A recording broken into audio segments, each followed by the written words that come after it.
اللہ الحمدللہ والصلاۃ والسلام علی رسول اللہ رب اشرح لی صدری ویسر لی امری واحلل عقدۃ من لسانی یفقہوا قولی سبحانک لا علم لنا الا ما علمتنا انک انت العلیم الحکیم۔ السلام علیکم ورحمۃ اللہ وبرکاتہ۔ میں آپ کو معاذ کا شکریہ اس کو سٹارٹ کرنے کا، اور میں آپ سب بھائیوں کو جو ہے وہ خوش آمدید کہتا ہوں آج کے اس اپنے نئے لیسن میں۔ جو سبق نمبر 3 ہے ہمارا، لیسن 3 ہے، انشاءاللہ اس کو ہم پڑھیں گے۔ اور جیسے معاذ نے بھی ذکر کیا کہ الحمدللہ کے میں داخل ہو گیا الحمدللہ، اور اس کی 10 جو دن ہیں ان کی بڑی فضیلت ہے جو حدیث میں آئی ہیں، اور آپ کو مختلف ذرائع سے اس کی فضیلت اور اس میں حدیث مل رہی ہوں گی، نبی اکرم صلی اللہ علیہ وسلم کے فرمان مل رہے ہوں گے، زیادہ زیادہ تسبیحات کیے جائیں، زیادہ زیادہ نیک کام کیے جائیں، تو الحمدللہ یہ ہمارا درس بھی اسی میں شامل ہے۔ تو جیسے آپ کے علم ہے کہ ہم الحمدللہ یہ دوسرا یہ پہلے پارے کا دوسرا حصہ ہے جس میں ہمیں دوسرا پاؤ ہے۔ پہلے پاؤ میں ہم نے سورہ الفاتحہ سے شروع کیا تھا، اس کے بعد سورہ البقرہ، اس کو ہم نے ایک پیج پہ لیا تھا۔ اس بعد سورہ البقرہ میں جو ہے وہ جو پہلے 3 رکوع تھے اس میں بنیادی طور پہلے رکوع میں جو ہے متقین کی صفات تھیں اور کافروں کے بارے میں تھا۔ متقین کی بتائی تھی کون کون سے لوگ ہیں جن کو ہدایت ملے گی، اور کافروں کے بارے میں تھا جن کو ہدایت نہیں ملے گی۔ اس کے بعد جو پورا ایک رکوع جو ہے وہ منافقین کے بارے میں اور منافقین کی جو رویے تھے ان کے بارے میں تھا۔ پھر سب کو جو ہے وہ یا ایھا الناس کہہ کے دعوت دی گئی تھی، اعبدوا ربکم الذی، کہ اپنے رب کی جو ہے وہ عبادت کرو، بندگی کرو۔ اور پھر اس کے بعد اللہ تعالیٰ نے اس دنیا میں جو پہلا انسان بھیجا، آدم علیہ السلام کی تخلیق کی، اور پھر فرشتوں کے ساتھ ڈائلاگ اور شیطان کے ساتھ ڈائلاگ، اس پہ جو ہے وہ اس میں رکوع میں جو ہے بڑی ڈیٹیل کے ساتھ ہمیں ملی۔ اور جو اس کا جو صفحہ تھا، اس میں آخر میں جو پہلا مضمون تھا اسی کی کنٹینیوٹیشن تھا۔ اس کے بعد جو ہے وہ ہم اگلے جب سبق پہ جاتے ہیں، اگلے اس پہ، تو ہم صفحہ نمبر 6 پہ جو ہے وہ ہے، اور اس میں صفحہ نمبر 6 پہ پچھلا جو پروگرام تھا اس میں ہم نے بنی اسرائیل والا رکوع جو ہے وہ شروع کیا تھا۔ اس میں بنی اسرائیل کے بارے میں جو ابتدا ہوتی ہے، میں نے کہا تھا کہ 14 رکوع ہے جو کہ اسی پہ اس قوم کے بارے میں جو ہے چلتے ہیں۔ اور اس کو ہم جو اپنے ذہن میں رکھیں کہ جیسے بنی اسرائیل کو اللہ تعالیٰ نے نعمتوں سے نوازا تھا، اللہ تعالیٰ نے اس کا جو وہ اس میں اظہار بھی کیا۔ جو پہلے رکوع تھا اس میں ہمیں ڈیٹیل بھی ملتی ہے، جو سورہ بنی اسرائیل کے 5واں رکوع ہے اس کے بارے میں، جو بنی اسرائیل ہے اس کے بارے میں۔ تو اس کے بعد جو دوسرا 11 سے لے کے 15 تیسرا اس کا پاؤ ہے، وہ ہمارا چوتھا جو ہے وہ تیسرا لیسن ہوگا، تیسرا لیول ہوگا، اور اس کے بعد 5واں لیول ہوگا۔ تو یہ دوسرا لیول، اس میں جو پہلے 6واں 7واں 8واں 9واں صفحہ جو ہے اس کو ہم میپ کرتے ہیں اپنی انگلیوں پہ، اور اپنا جو ہے اس سلسلے میں اس کو میپ کرنے کے سلسلے میں ہم جو ہے وہ اپنا یہ بایاں ہاتھ جو ہے اس کو لیتے ہیں۔ پہلے ہم نے دایاں ہاتھ لیا تھا اور اس پہ چیزوں کو میپ کرتے ہیں بایاں ہاتھ کی 5 انگلیوں پہ۔ ہمارے پاس 6ٹھی انگلی ہے، اس کے بعد 7ویں اور 8ویں 2 پیجز ہیں، اس کے بعد 9ویں اور 10ویں 2 پیجز ہیں، اس کے بعد جو ہے وہ آخری 10واں پیج ہے۔ تو اس میں ہم میپ کرتے ہیں۔ ابھی صفحہ نمبر 6 پہ ہیں اور اس کے مضامین ہم دیکھ رہے ہیں۔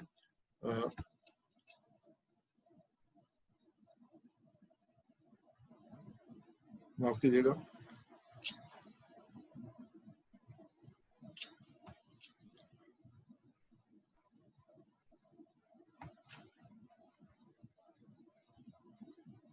میں یہاں پہ تھا، اور اس کو انشاءاللہ ہم یہاں سے شروع کرتے ہیں۔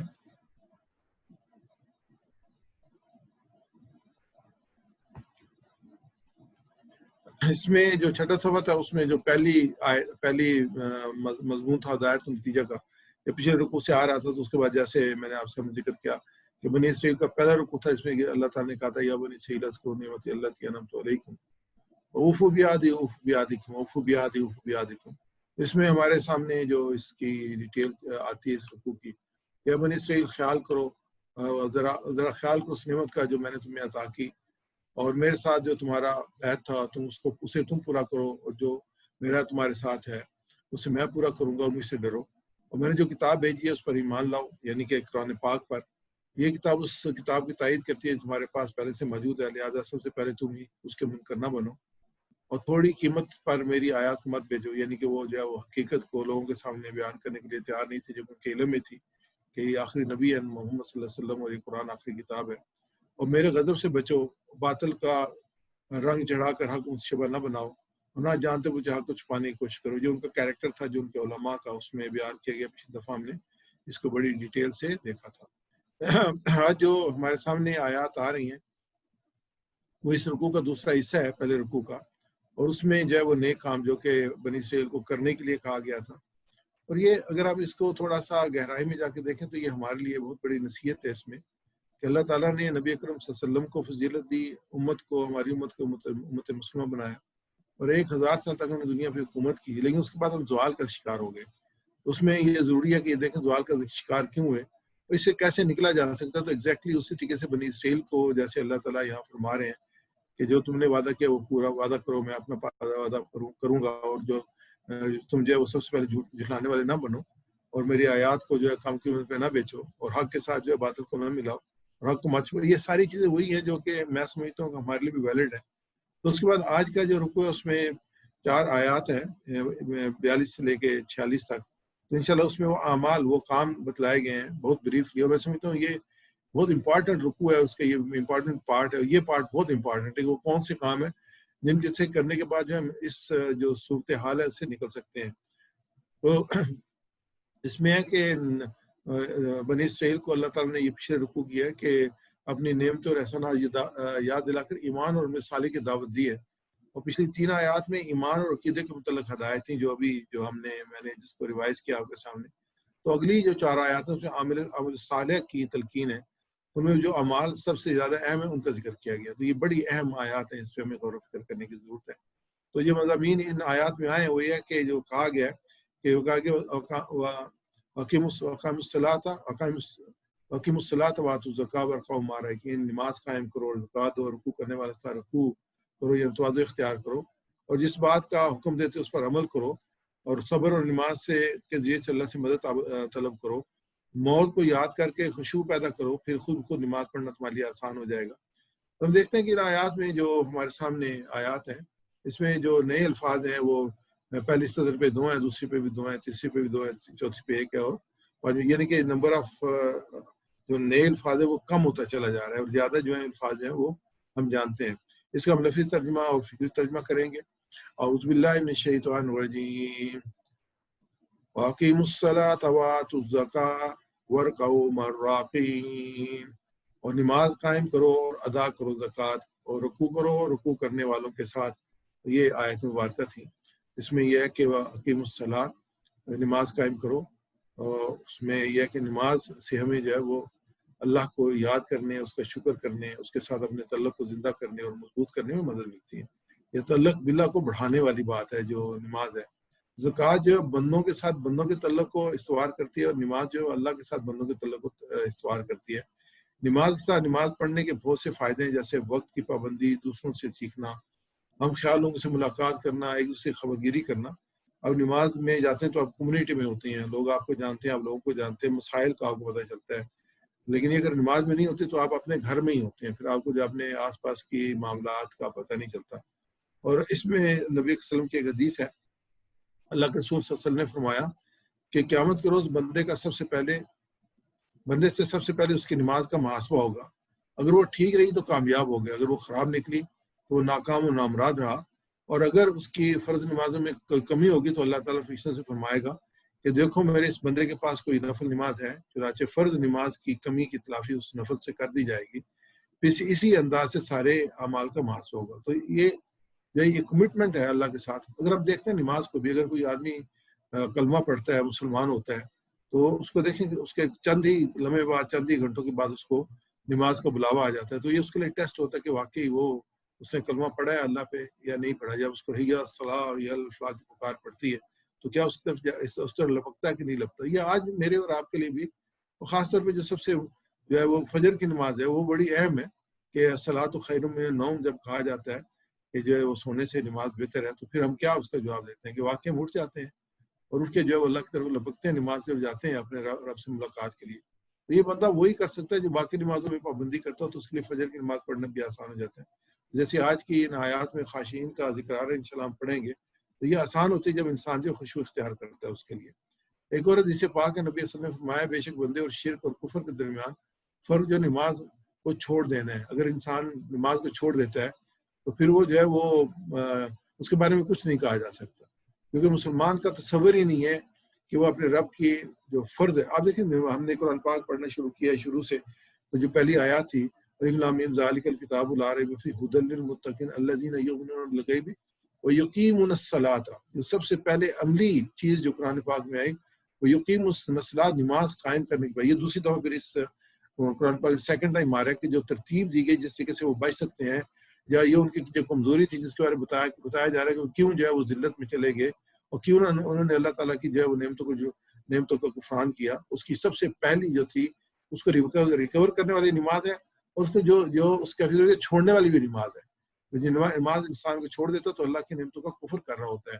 جو نماز ہے وہ اقرار ہے اس چیز کا کہ ہم اپنے رب کو رب تسلیم کرتے ہیں اور اس کی بندگی کرتے ہیں. دوسرا زکوٰۃ ادا کرنے سے دنیا کی محبت ختم ہو جاتی ہے. ایک تو اس میں نے کہا کہ وہ انسان جو نماز ہے وہ بندے کا اللہ کے درمیان تعلق کو قائم کرتی ہے، زکوٰۃ جو بندے کے درمیان تعلق کو قائم کرتی ہے، اور یہ فرض ہے. تو جو اس کی دوسری جو ہے یہ انسان جو اپنے مال میں سے جو اللہ کے دے وَمِمَّا رَزَقْنَاهُمْ يُنْفِقُونَ شروع میں کہا گیا کہ جو اللہ نے دیا اس میں سے خرچ کرتے ہیں. تو یہ زکوٰۃ اس میں فرض ہے جو 2.5% جو 2.5% ہمیں دینی ہی دینی ہے، ورنہ وہ مال جو ہے وہ قیامت کے دن اللہ تعالیٰ کے اس کو تپا کے ان کی پیشانیوں کو اور پیٹھوں کو داغا جائے گا اس سے. تو اس سے جو دنیا کی جو محبت ہے جو وہ ختم ہوتی ہے، جس کی وجہ سے لوگ اللہ کے احکامات کی خلاف ورزی کرتے ہیں. اور بنی اسرائیل جیسے زکوٰۃ دینے کے بعد ربا اور سود لیا کرتے تھے، یعنی بالکل اپوزٹ چلا جاتا ہے انسان. کہ جب انسان دینے والا ہو اللہ کی راہ میں جو اللہ کے مال ہے اس میں سے، اور سود کے بارے میں تو اللہ تعالیٰ نے کہا کہ اللہ کے خلاف اعلان جنگ ہے. اور ہمارے اپنے معاشرے میں دیکھ لیں ابھی تک یہ جاری و ساری ہے. ایک دو سے جو ہے شریعت عدالت نے اس کو جو ہے وہ قرار دیا اور کہا کہ حکومت کو کہ اس کے بارے میں جو ہے وہ قانون سازی کریں، اس کو ختم کریں مکمل طور پر، اس کے لیے اقدامات کریں. لیکن حکومت نے جا کے اس کے لیے اسٹے لے لیا، اور جنہوں نے اسٹے لیا ہے وہ کس طریقے سے دنیا میں ذلیل ہو رہے ہیں یہ بھی ہمارے سامنے ہے. کیونکہ انہوں نے اللہ اور اللہ کے ساتھ اعلان جنگ کا جو ہے علم بغاوت جو ہے وہ بلند کیا تھا. تو جب وہ کوئی ایسا کرتا ہے تو یہ ہمارے ملک میں جو بے چینی اور جو افراتفری ہے اس کی سب سے بڑی بنیاد یہی ہے کہ جب سود ہوتا ہے تو سود کا مقصد یہ ہوتا ہے کہ جو غریب ہیں ان میں سے مال نکالا جائے اور جو امیر ہیں ان کی تجوریوں کو بھرا جائے. جب زکوٰۃ ہے اس میں یہ ہوتا ہے کہ امیروں سے لیا جائے اور غریبوں کو دیا جائے، بالکل اس کے اپوزٹ ہے. اس لیے اللہ تعالیٰ نے اس کی انتہائی مذمت کیا. اللہ کے رسول صلی اللہ علیہ وسلم کی بے شمار احادیث ملتی ہیں، اس میں کہا کہ سود کو لینے والا، دینے والا، گواہی دینے والا، سب پہ اللہ کے رسول نے لعنت کی ہے. اس سے بڑی اور کیا بات ہو سکتی ہے؟ لیکن یہ کہ ہم یہ کام ہمارے معاشرے میں ہو رہا ہے. اللہ تعالیٰ ہمیں اس سے پناہ دے، بلکہ ہمیں راہ راست میں چلنے کے ہمیں ہمارے حکام کو بھی توفیق عطا فرمائے. مر راکین ورقو مر راکین، اور جھک جاؤ، رکوع کرو، رکوع کرنے والے کے ساتھ، یعنی کہ دوسروں کے ساتھ مل کے نماز پڑھو. یعنی کہ یہ جو نماز ہے وہ قائم ہوتی ہے. اگر آپ گھر میں نماز پڑھتے ہیں نماز قائم نہیں ہوتی. نماز قائم ہوتی ہے اس کا نظام قائم کیا جائے، مسجد ہو، مؤذن ہو، اس کا مسجد کے اپنی جو تقاضے ان کو پورا ہو، اور پھر جب وہاں پہ امامت کا انتظام ہو تو پھر وہاں نماز پڑھ جائے، تب جا کے نماز جو قائم ہوگی. اور پھر جب وہاں پہ جو ہے وہ جماعت میں جب انسان نماز پڑھتا ہے تو پھر یہ کیفیت ورقہ مر راکین. تو جب انسان نماز میں ہوتا ہے تو نماز میں مالدار بھی، غریب بھی، مزدور بھی، حاکم بھی، سب ایک ہی صف میں ہوتے ہیں. تو اس میں تکبر ختم ہوتا ہے، تواضع پیدا ہوتی ہے، انکساری پیدا ہوتی ہے انسان کے اندر. تو یہاں پہ اس لیے حکم دیا کہ نماز قائم کرو. اور پھر کیسے کرو کہ ورقہ مر راکین، یعنی کہ جو رکوع کرنے والے کے ساتھ رکوع کرو اور زکوٰۃ ادا کرو. تو اس کی مشق کرتے ہیں. آواز میں 2 افراد کو جو ہے اوپن کر لیجیے گا تاکہ ہم اس کی مشق کر لیں. باقی بھائی اپنی جگہ پہ جو ہے اس کی مشق کریں اور جو ہے وہ ریوائز کریں ہمارے ساتھ. میں پہلے عربی پڑھوں گا، پھر اس کا ترجمہ پڑھوں گا، اور جو ہائی لائٹڈ ہیں کیونکہ یہ سارے ہائی لائٹڈ ہیں ان کو ہم جو 2 دفعہ ریپیٹ کر لیں گے. واقیم الصلاۃ، اور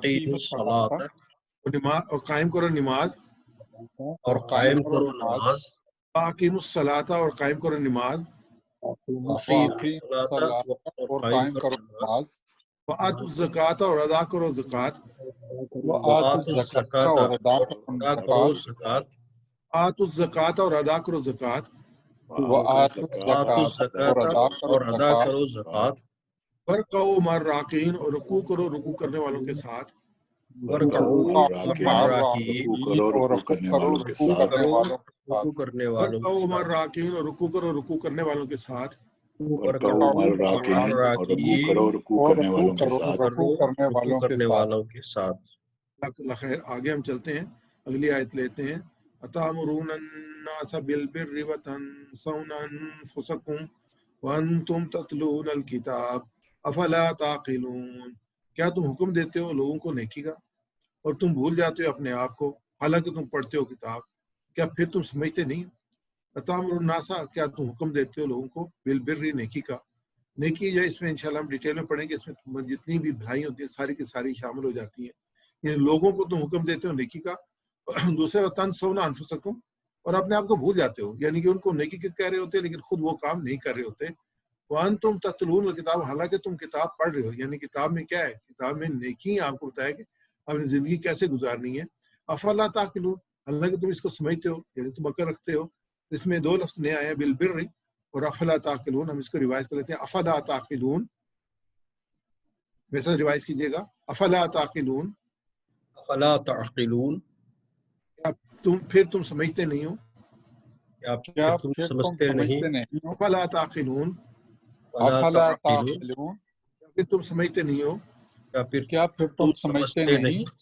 ان آیات پہ، آیت نمبر 44 پہ اگر آپ غور کریں تو اس میں جو جمع کا صیغہ جو لگاتار آتا ہے، جو قرآن پاک میں اکثر یہ صیغہ استعمال ہے، اتامرون، تنسون، تاقلون، تتلون، تو یہ سارے جو ہیں وہ جمع کے صیغے ہیں، کیونکہ ایک قوم کو اللہ تعالیٰ خطاب کر رہا ہے، تو اس میں جو سب کے ساتھ یہ خطاب ہے، پوری قوم کے ساتھ، کہ تمہارا تلویہ کیا ہے۔ اتامرون الناس، کیا تم نیکی کا حکم دیتے ہو، بالبر، نیکی کا، وتنسون انفسکم، اور اپنے آپ کو بھول جاتے ہو، وانتم تتلون الکتاب، حالانکہ تم کتاب کو پڑھتے ہو، افلا تعقلون، کیا تم سمجھتے نہیں ہو۔ بر ہے اللہ کو راضی کرنے کی نیت سے نیک کام کرنا، جیسے اللہ کی عبادت، والدین کی خدمت، اچھے اخلاق، عدل و انصاف، انسانیت خدمت، یہ وغیرہ سارے اس میں شامل ہیں۔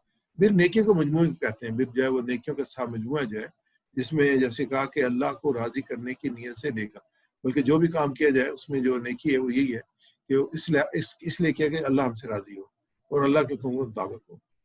دوسری یہ بات ہے تنسون انفسکم، کہ دوسروں کو اچھے کاموں کا حکم دینا۔ اس میں یہ دو چیزیں ہیں، کہ یہ ایک اپنی جگہ پہ حکم ہے کہ لوگوں کو جو نیکی کی طرف بلایا جائے، اور پھر یہ دوسرا یہ ہے کہ خود بھی اس پہ عمل کیا جائے، یعنی دوسروں کو اچھے کاموں کا حکم دینا مستقل ذمہ داری ہے، خود اچھے کام کرنا ایک الگ ذمہ داری ہے۔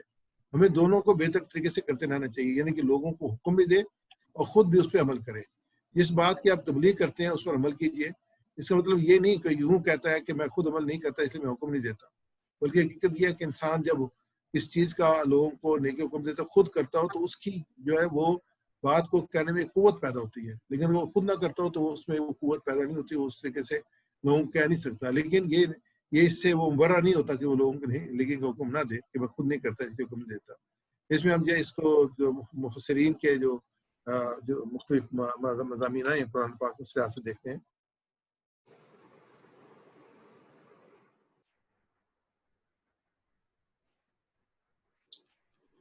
آواز نہیں آ رہی۔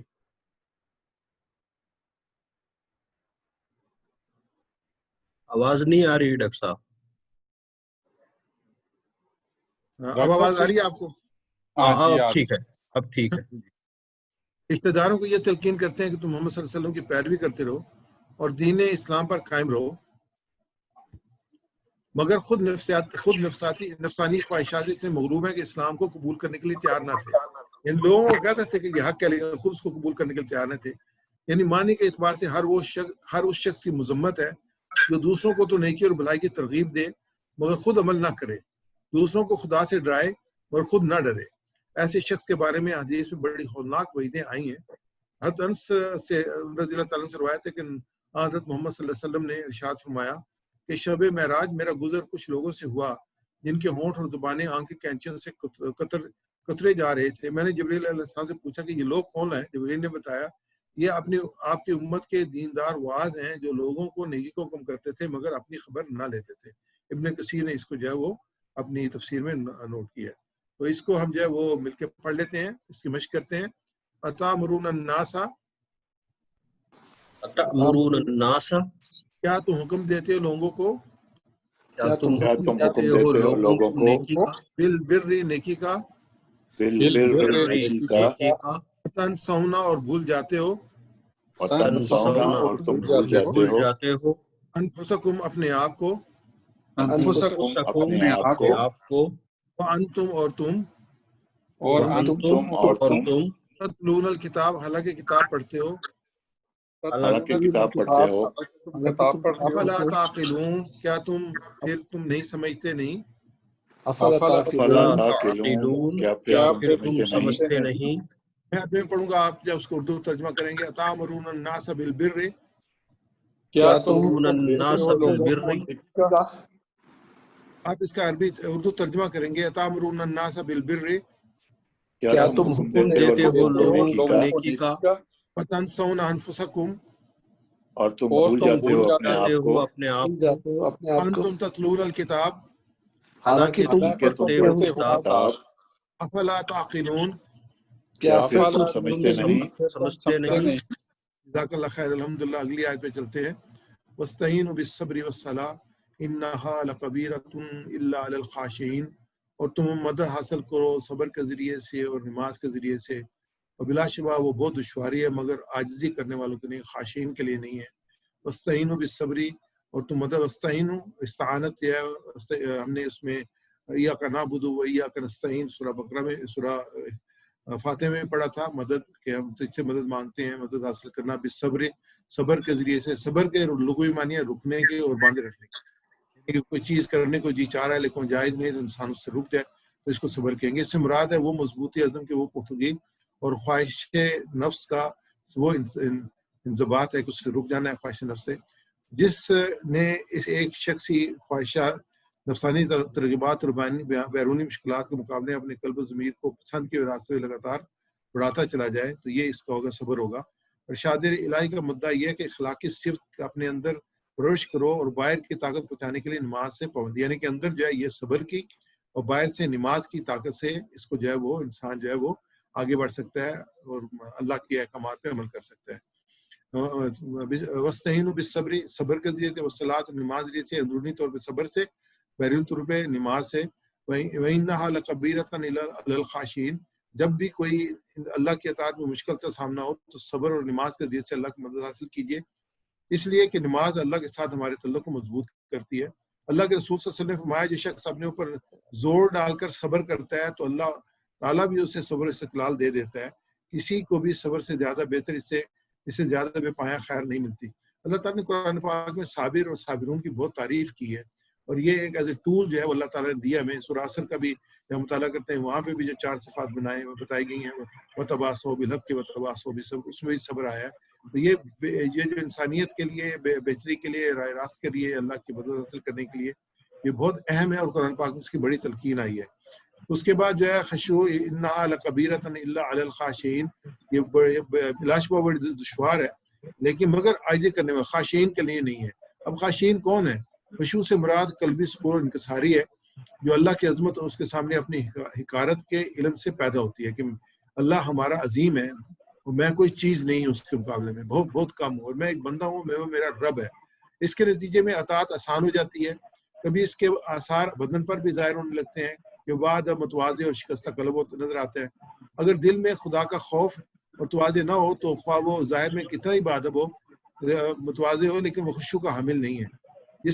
جس کی نماز اسے بے حیائی اور برائیوں کام سے نہ روکے وہ اللہ سے دور ہوتا جاتا ہے، اور غافل کی نماز بے حیائی اور برائیوں کام سے نہیں روکتی. معلومہ غفلت کے ساتھ نماز پڑھنے والا اللہ سے دور ہو جاتا ہے. یعنی خشوع جو غفلت ہے، خشیت کی جو اپوزٹ ہے، خشوع کے ساتھ دوسرا لفظ جو استعمال ہے اس کے ہم معنی وہ خضوع استعمال ہوا ہے. یہ تشریح جو معرف القرآن میں مفتی شفیع صاحب نے خشوع کی ہے، اس میں جو ہے وہ تفہیم القرآن میں سید مودود رحمۃ اللہ علیہ نے اس پہ جو ایڈ کیا وہ یہ ہے کہ ان ظاہر آداب کے ساتھ یہ چیز بڑی اہمیت رکھتی ہے کہ آدمی نماز میں جان بوجھ کر غیر متعلق باتیں سوچنے سے پرہیز کرے، بلا ارادہ خیالات ذہن میں آئیں تو آتے رہے، تو یہ نفس انسانی کی ایک فطری کمزوری ہے. لیکن آدمی کو پوری کوشش یہ کرنی چاہیے کہ نماز کے وقت اس کا دل خدا کی طرف متوجہ ہو، جو کچھ وہ زبان سے کہہ رہا ہے وہ وہی دل سے عرض کرے. اس دوران اگر وہ بے اختیار دوسرے خیالات آ جائیں تو جس وقت بھی آدمی ان کا احساس ہو اسی وقت اسے اپنی پوری توجہ اس سے ہٹا کر نماز کی طرف پھیر لینی چاہیے. جو اس میں ہمارے سامنے چیز آئی ہے وہ یہ ہے کہ یہ امکانات واضح ہیں کہ انسانی نفس جو ہے وہ کچھ اور سوچنا شروع کر دے گا، لیکن جو کوشش ہونی چاہیے انسان پلٹ آئے دوبارہ اور جو اپنے آپ کو جو ہے اپنے رب کی طرف رجوع کر لے اور کوشش کرے کہ توجہ اس کی نماز سے نہ ہٹے. تو اس کے مشق کرتے ہیں مل کے، وَاسْتَعِینُوا، اور تم مدد حاصل کرو، اور خود مدد حاصل کرو حاصل کرو صبر کے ذریعے، بالصبر صبر کے ذریعے صلاتی اور نماز کے ذریعے والصلاۃ اور نماز کے ذریعے تعین بالصبر اور مدد حاصل کرو صبر کے ذریعے تعین بالصبر اور تم مدد حاصل کرو صبر کے ذریعے انہا لکبیرۃ اور بلا شبہ یہ بڑی دشوار ہے وَإِنَّهَا لَكَبِیرَۃٌ اور بلا شبہ وہ بڑی دشوار ہے الا علی الخاشعین مگر عاجزی کرنے والوں پر نہیں الا علی الخاشعین مگر عاجزی کرنے والوں پر نہیں الا علی الخاشعین مگر عاجزی کرنے والوں پہ نہیں الا علی الخاشعین مگر عاجزی کرنے والوں پر نہیں میں عربی تلاوت کروں گا، آپ اس کی اردو ترجمہ کریں گے وَاسْتَعِینُوا بِالصَّبْرِ وَالصَّلَاةِ اور مدد حاصل کرو صبر کے ذریعے اِنَّهَا لَكَبِیرَةٌ اور بلا شبہ وہ بڑی دشوار ہے الا علی الخاشعین مگر عاجزی کرنے والوں پر نہیں جزاک اللہ خیر۔ آگے ہم چلتے ہیں، آخری آیت لیتے ہیں اس رکوع کی۔ 4 آیات تھیں، اس میں جو ہے وہ مینلی جیسے کہا کہ جو چیزیں بیان کی جا رہی ہیں وہ بنی اسرائیل کو بتایا جا رہا ہے کہ جس تم کیفیت میں چلے گئے ہو، جو اس پہ ان کو بتایا گیا تھا، اس سے نکلنے کا یہی ذریعہ، اور ہمارے لیے بھی یہی ہے کہ اس سے نکلنے کا یہی ذریعہ۔ آخری آیت ہے الذین یظنون انہم ملاقو ربہم وانہم الیہ راجعون، وہ لوگ جو یقین رکھتے ہیں کہ وہ ملاقات کرنے والے ہیں اپنے رب سے اور یہ کہ اسی کی طرف لوٹنے والے ہیں۔ الذین یظنون جو یقین رکھتے ہیں، زن جو ہے وہ اکثر گمان کے بارے میں آتا ہے، لیکن یہاں پہ جو ہے وہ یقین کے بارے میں آئے۔ اس میں ڈیٹیل کیا کہ زن جو ہے بغیر جو رائے قائم کرتا ہے اس کو زن کہتے ہیں، جو سوچے بغیر رائے قائم کرتا ہے اس کو زن کہتے ہیں۔ اس طرح کی رائے بالعموم چونکہ یقین نہیں ہوا کرتا، تو اس لیے زن کا لفظ بے شک شک کے ہم معنی سے بن جاتا ہے، اور یہاں پہ یہ یقین کے معنی ہے، یہاں پہ اس شک کے معنی نہیں میں آیا، یہاں پہ یقین۔ دوسرا اس کا معنی جو ہے وہ یقین کے ہیں، اس کا ایک معنی شک کے ہیں اور زن کے ہیں۔ تو یہ کہ انہم ملاقو ربہم، تو یہاں پہ خاشعین کی فردر جو ڈیفینیشن یہ ہے کہ وہ مرنے کے بعد دوبارہ زندہ کیے جانے کی اور اپنے رب سے ملنے کا گمان رکھتے ہیں، یعنی یقین رکھتے ہیں، اور آخرت سے بے پرواہ اور بے فکر نہیں ہیں۔ انہم الیہ راجعون کہ انہیں اللہ کی طرف لوٹنا ہے۔ انہم ملاقو ربہم وہ ملاقات کرنے والے ہیں اپنے رب سے، یعنی ان کا یقین ہے۔ الذین یظنون وہ یقین رکھتے ہیں کہ انہم کہ بے شک وہ ملاقو ربہم اپنے رب سے ملنے والے ہیں۔ اس میں وانہم الیہ راجعون اور اسی کی طرف لوٹائے جانے والے ہیں۔ وہ جس کا یقین رکھتے ہیں کہ آخرت میں سارے معاملات صرف اللہ وحدہ لا شریک کے سامنے پیش ہوں گے، وہی جزا اور سزا، یعنی کہ وہ رجوع کرنے والے ہیں اپنے رب کی طرف، الیہ رجعون، اور جو دے دے گا پورا عدل و انصاف کے ساتھ دے گا، اس دوسرے کی مجال نہ ہوگی کہ اس کے فیصلوں پر اثر انداز ہو یا اس کے غضب سے بچا سکے۔ جیسے یہ یہودیوں کے بھی یہ کانسیپٹ یہی تھے کہ جو ہے وہ ہمیں بچا لیا جائے گا اور ہم جو ہے وہ بچ جائیں گے، ہماری سفارش کی جائے گی۔ اس کے ہم ترجمے کی کوشش کرتے ہیں اس کے ساتھ۔ الذین وہ لوگ یظنون جو یقین رکھتے ہیں، الذین یظنون وہ لوگ جو یقین رکھتے ہیں، الذین یظنون وہ لوگ جو یقین رکھتے ہیں، انہم کہ وہ ملاقات کرنے والے ہیں، ملاقات کرنے والے ہیں ربہم اپنے رب سے، اپنے رب سے، انہم ملاقو ربہم کہ وہ ملاقات کرنے والے اپنے رب سے، انہم ملاقات کرنے والے ہیں اپنے رب سے۔ الذین یظنون انہم ملاقو ربہم وہ لوگ جو یقین رکھتے ہیں کہ وہ ملاقات کرنے والے ہیں اپنے رب سے، الذین یظنون انہم ملاقو ربہم وہ لوگ جو یقین رکھتے ہیں کہ وہ ملاقات کرنے والے ہیں اپنے رب سے، وانہم اور یہ کہ وہ الیہ راجعون اسی کی طرف لوٹنے والے ہیں، اسی کی طرف لوٹنے والے ہیں، وانہم الیہ راجعون اور یہ کہ وہ اسی کی طرف لوٹنے والے ہیں، وانہم الیہ راجعون اور یہ کہ وہ اسی کی طرف لوٹنے والے ہیں۔ میں تلاوت کروں گا، آپ اس کا ترجمہ کریں گے۔ الذین یظنون وہ لوگ جو یقین رکھتے ہیں انہم ملاقو ربہم کہ وہ ملاقات کرنے والے ہیں اپنے رب سے، وانہم الیہ راجعون اور یہ یہ کہ کہ وہ وہ اسی اسی کی کی طرف طرف لوٹنے والے ہیں۔ اللہ خیر، ہم نے اس میں اس کا دعا ترجمہ دیکھ لیتے ہیں ان 4 آیات کا۔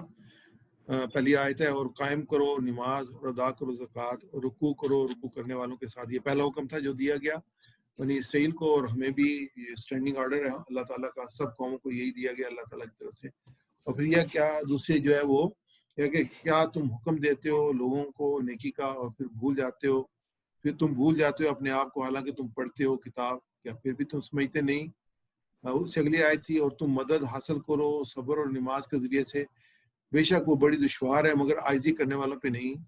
آخری آیت تھی وہ لوگ جو یقین رکھتے ہیں کہ ملاقات کرنے والے ہیں اپنے رب سے، اور یہ کہ اسی طرف لوٹنے والے ہیں۔ تو اس میں ہم اسباق دیکھتے ہیں۔ پہلا سبق یہ تھا کہ نماز قائم کرو، ساتھ دو اور توازو اختیار کرو، یا رکوع کرو رکوع کرنے والوں کے ساتھ۔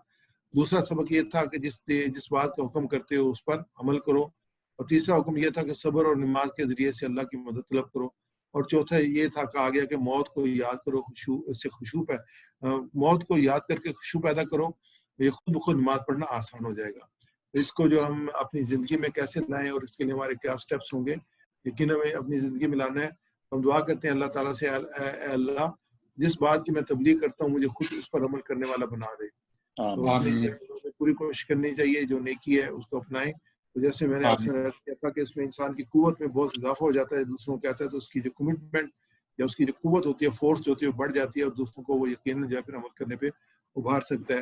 اور پھر یہ کہ دیکھیں کہ جو یہ 4 باتیں آئی ہیں کہ یہ کہ نیکی کا حکم دینا، اس سے پہلے نماز قائم کرنا، زکوٰۃ دینا، رکوع والوں کے ساتھ رکوع کرنے والوں سے رکوع کرنا، یہ جو ہم کہاں تک اس پہ عمل کر رہے ہیں، ہم اس پہ مسلم پختہ عمل کر رہے ہیں۔ پھر جو آخری بات تھی وہ موت کو یاد کرنے کے لیے تھی۔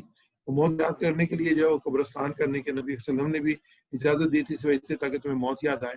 انسان واقعی جب قبرستان میں کھڑا ہوتا ہے اور پورا ایک جو ہے وہ شہر آباد ہوتا ہے جو کہ دنیا سے جا چکے ہیں لوگوں کا، تو انسان خود بھی یہ صبر کرتا ہے، خاص طور پہ اپنے عزیزوں کو جب انسان تدفین کرتا ہے تو اس کو پتہ ہوتا ہے کہ میں بھی ان کی جگہ ہو سکتا تھا۔ تو یہ کہ ہم ہر ایک کی جگہ ہوتے، خاص طور پہ جو اس سے پچھلے 6 مہینے میں جو صورتحال ہمارے سامنے آئی ہے، ہمارے بڑے عزیز دوست، بڑے جن سے ہم لوگ محبت اور پیار کرتے تھے، جاننے والے دنیا سے رخصت ہوئے ہیں، ایک بڑے 14-15 دن کی ڈیوریشن میں بیمار ہوتے ہیں اور پھر اللہ کے پاس چلے جاتے ہیں۔ کوئی بھی ہو سکتا ہے اس میں، وہ ایسے بھی لوگ ہیں جن کے بارے میں تصور نہیں کیا جا سکتا، بہت احتیاط کرنے والے تھے، لیکن جب اللہ تعالیٰ نے جس طریقے سے موت کو لکھا ہوتا ہے انسان کر لیتا ہے، اور بڑی تعداد میں ہوئے ہیں، تو جو ہے اس کو جو ہے یہ کس طریقے سے لینا چاہیے کہ ہم ہمیشہ اپنے رب کو یاد رکھیں، اور جتنا اپنا وقت ہے وہ زیادہ سے زیادہ اللہ کی عبادت میں اور اللہ کو یاد کرنے میں گزاریں۔ اپنی دنیا کو بھی انسان نہ بھولے، اس کو بھی اپنا خیال رکھے، لیکن اس سے زیادہ ہم اپنی آخرت کا خیال رکھیں جس کے ذریعے ہم نے جانا ہے، اور اس قبر کا خیال رکھیں جس میں ہم نے پتہ نہیں کتنی مدت گزارنی ہے۔ اللہ تعالیٰ ہم سب کو جو ہے وہ نیکی پہ قائم رکھنے اور اپنے آخرت کو یاد رکھنے اور اس کے یاد رکھتے ہوئے آگے باتیں ہیں جو ان آیات میں اسماء اور افعال ہیں ان کو ہم دیکھتے ہیں۔ پہلے ہم اسماء کو دیکھتے ہیں، اس میں نفس آیا ہے، اس کی جمع انفس ہے۔ اس کے بعد جو دوسرا ہے کتاب ہے، اور کتاب کی جمع کتب ہے، اور پھر جو کبیر ہے کبیرہ کا جو اپوزٹ ہے وہ صغیر ہے۔ تو اس کے علاوہ بھی چند ایک لفظ جو آئے ہیں، اس کو ہم جیسے ناس ہے، یہ بھی نون ہے، تو اس میں ہم نے لاسٹ ٹائم اس کو پڑھا تھا، تو یہاں پہ ان کو ہم اس کی ایکسرسائز کر لیتے ہیں۔ میں اس کا واحد پڑھوں گا، آپ اس کا جو ہے جمع پڑھیں گے۔ نفس انفس کتاب کتب کبیرہ کا اپوزٹ ہے صغیرہ کبیرہ کا اپوزٹ صغیرہ۔ نفس انفس نفس کتاب کتب کتاب کبیرہ کا اپوزٹ ہے صغیرہ۔ کبیرہ کا اپوزٹ صغیرہ۔ آگے ہم دیکھتے ہیں کہ اس میں جو صحت مند افعال ہیں وہ کون سے ہیں جو فتح، نصرہ، ضربہ، سمیہ کے وزن پہ ہیں۔ اس میں جو پہلے ورقع مارکین اور جھک جاؤ، جھکنے والوں سے راقہ وہ جھک گیا، راقہ اس کے ساتھ میرے ساتھ ایکسرسائز کیجیے گا، راقہ وہ جھک گیا،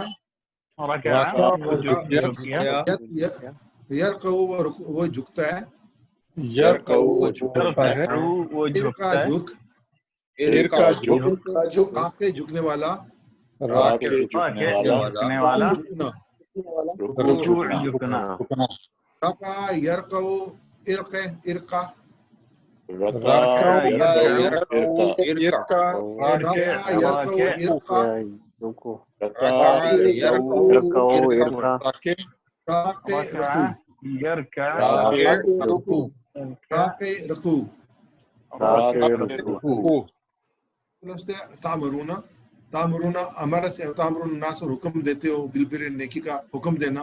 امرا اس نے حکم دیا.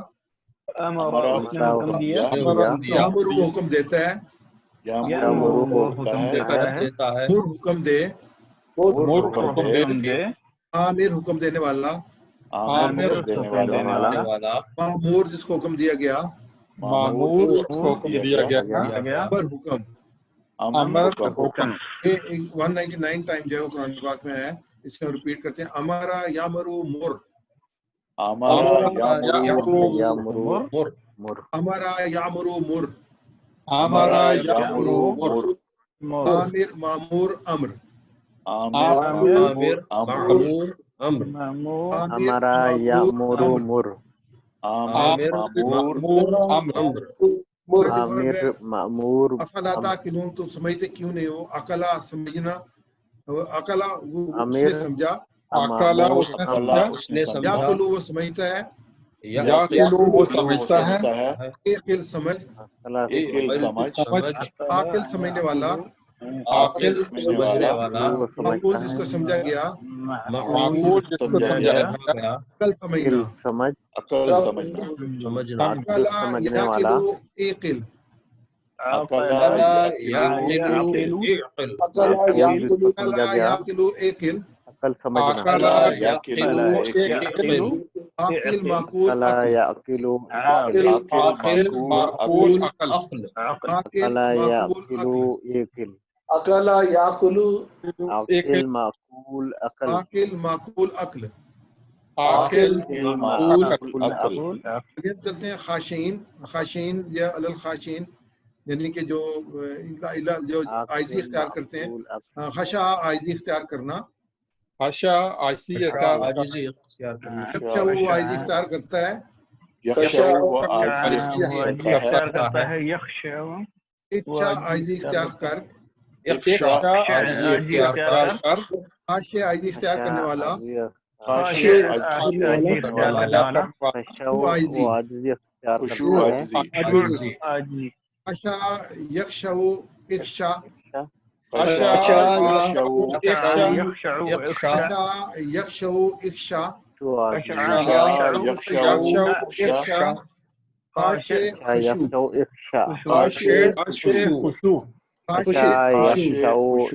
خاشع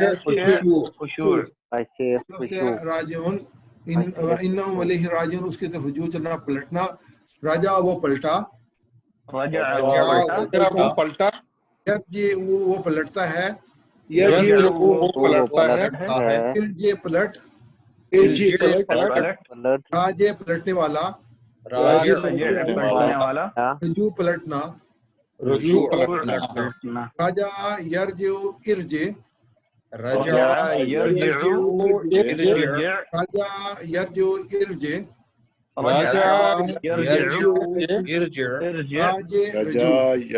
ارجع. راجع رجوع. رجوع. اللہ خیر. اس میں ہم دیکھتے ہیں جو ویک رائٹرز ہیں اس میں ویک رائٹر میں نسیہ طنز ہونا وہ بھول جاتے ہو انفس کو اپنے آپ کو. نسیہ وہ بھول گیا. نسیہ وہ بھول گیا. ینسا وہ بھول جاتا ہے. وہ بھولتا ہے. انسا بھول. بھول. ناسین بھولنے والا. جو بھول گیا جس کو بھول گیا. منسیہ جو بھول گیا. بھولنا. نسیان بھولنا. نسیہ ینسا انسا. نسیہ ینسا انسا. نسیہ ینسا انسا. نسیہ ینسا. ناسین منسی نسیان. ناسین منسی نسیان. ناسین منسی نسیان.